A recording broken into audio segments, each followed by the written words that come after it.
Although Reichspräsident Hindenburg thought little of Adolf Hitler, he contemptuously called him a Bohemian corporal, on the 30th of January 1933 he appointed him Chancellor of the Reich. A weakened Weimar Republic, still only governable by means of emergency decrees, had now opened the gates to power for the Nazi Party. Jubilant, Hitler's brown hordes celebrated their successes with torchlit processions and parades.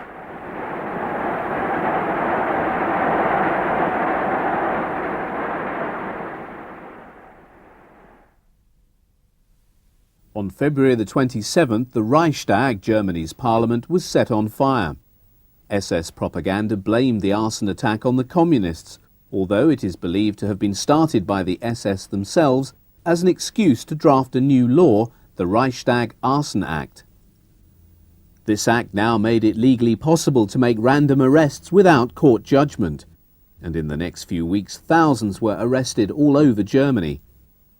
At first it was the political left, the communists and socialists, that felt the brunt of these mass arrests.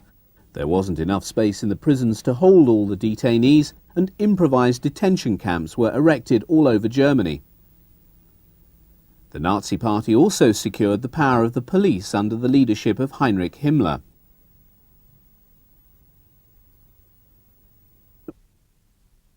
Police regulations were altered in order that SS men be appointed police assistants. On the 20th of March 1933, Himmler announced the building of a concentration camp at Dachau. What began as a political re-education camp went on to become a model for all other concentration camps. 2 days later, the first political prisoners were transported to Dachau. A system of terror began which could not be compared with any other system of persecution and punishment. From this place of crime a monstrous reign of terror set forth, contemptuous of all humanity. Heinrich Himmler, fanatical racist and one of the most powerful figures of the Third Reich, was in charge, among other things, of the leadership of the SS and the concentration camps. In April 1933, the SS took over the guard duties and organisation of Dachau and other concentration camps. Tied in this way to the SS, the camps became a very potent tool to the Hitler dictatorship by spreading fear amongst the German population. Himmler is seen here visiting Dachau concentration camp. He appointed Hilmar Wackerl as the first camp commandant, but he only lasted a few weeks. His successor was Theodor Eicke, a ruthless and unscrupulous organiser who was the first commandant to perfect the deadly system of the concentration camps. Eicke was transferred directly to Dachau in June, after a few weeks' stay in a psychiatric hospital in Würzburg.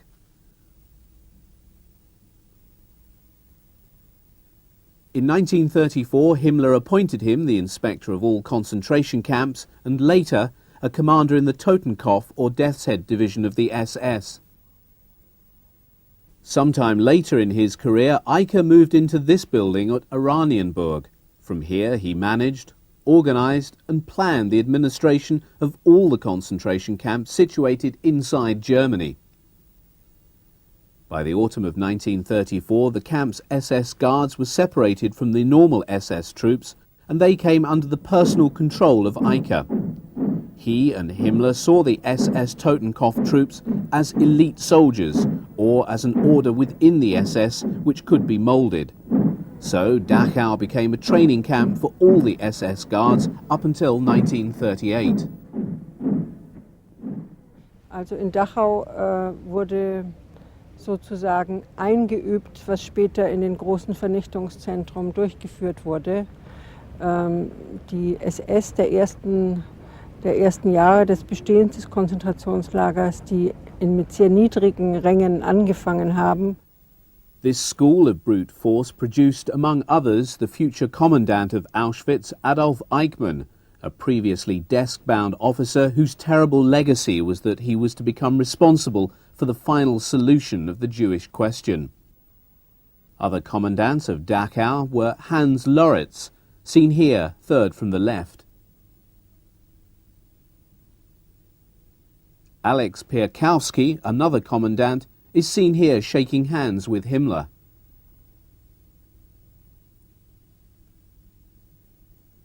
The punishment and disciplinary orders that were current in Dachau can be traced back to Theodor Eicke, and they were carried out in all the other concentration camps throughout the Reich. The terror methods including robbing the camp inmates of their dignity, as well as encouraging them to spy on and mistreat each other by a cleverly devised system of using prisoners as supervisors. SS tortures were applied to the inmates, such as being hung from a stake or a tree by their arms, which were tied behind their backs, impalings and severe whippings. Former inmate Josef Felder remembers.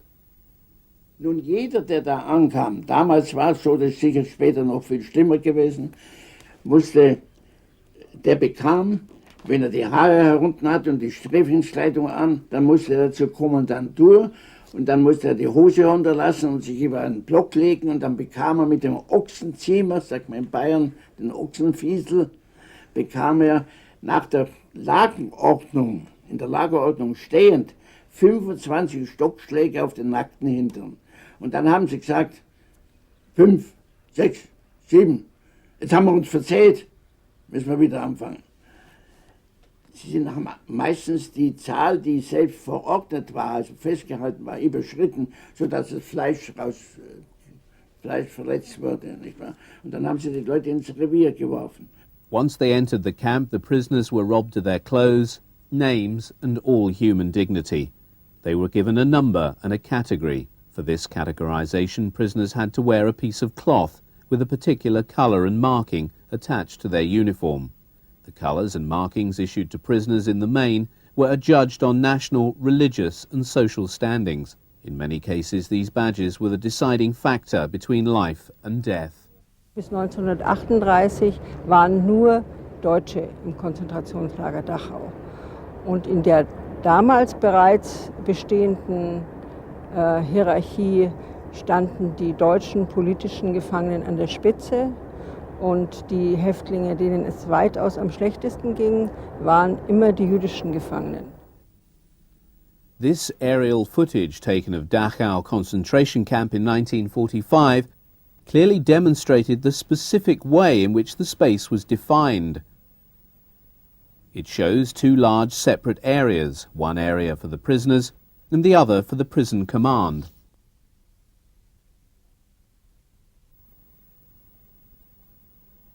The border between these two areas was divided by a high-voltage electric fence.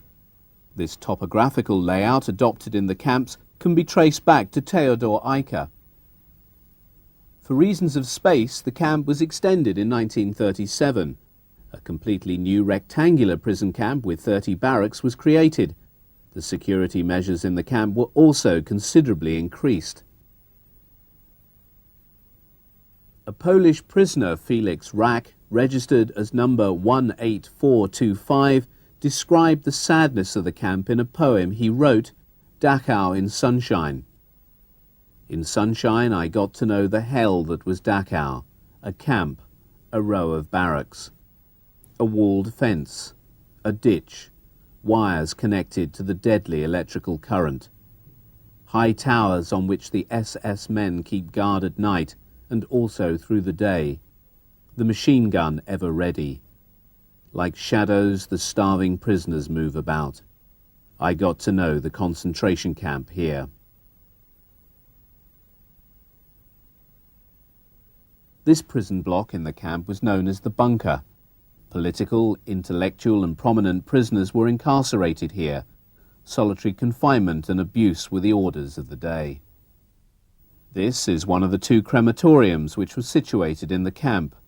These were known as X-barracks. On this square in front of the administration building, the prisoners had to appear twice a day for roll call every day of the year in all weathers. If a prisoner was missing from roll call, usually due to illness, then the others had to often stand on the spot for hours on end. This is a reconstruction of the prisoners' barracks at Dachau. Each barrack was approximately 100 meters long and 10 meters wide and contained 2 rooms. One was used by the prisoners as a day room, and the other room was used as a dormitory.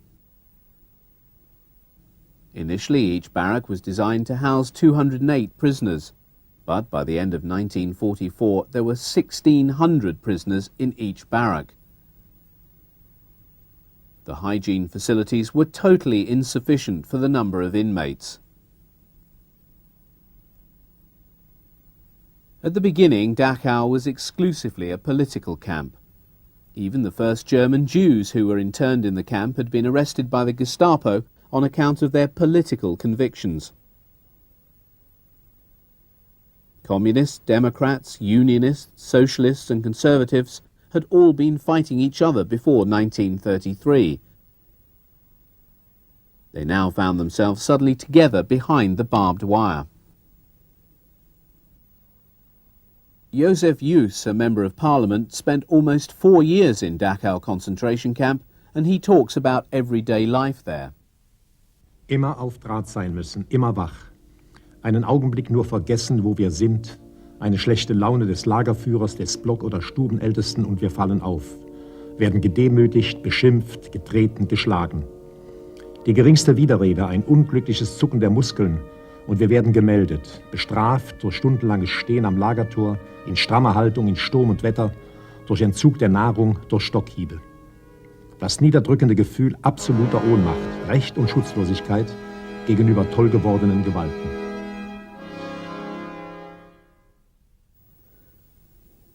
Johann Georg Elser was a prisoner in Dachau who didn't survive the Nazi terror, being murdered just before the end of the war, having been spared for years whilst awaiting a show trial.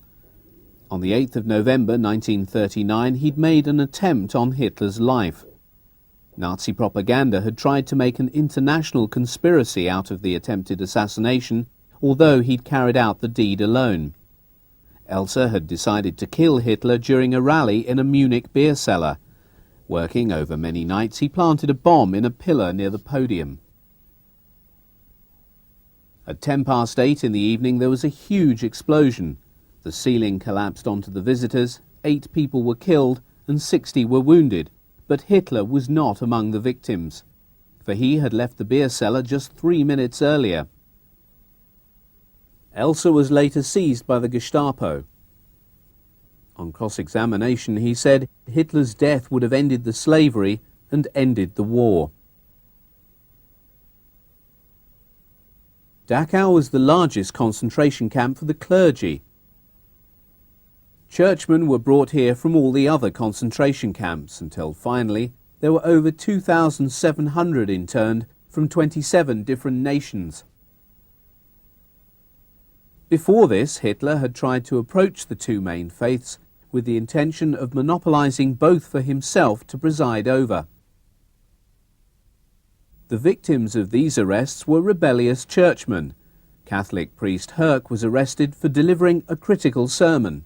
Bei uns in dieser Gruppe war Neuhäusler, Niemöller, Höck und dann Hofmeister, Corbinian Hofmeister von Metten. Dann ist er eingeliefert worden, zu uns gekommen mit einem Beamten von der Gestapo und dann hat er den Mut gehabt und hat dem ins Gesicht gesagt, so haben sie mich jetzt gut abgeliefert hier in diesem Gefängnis, ja.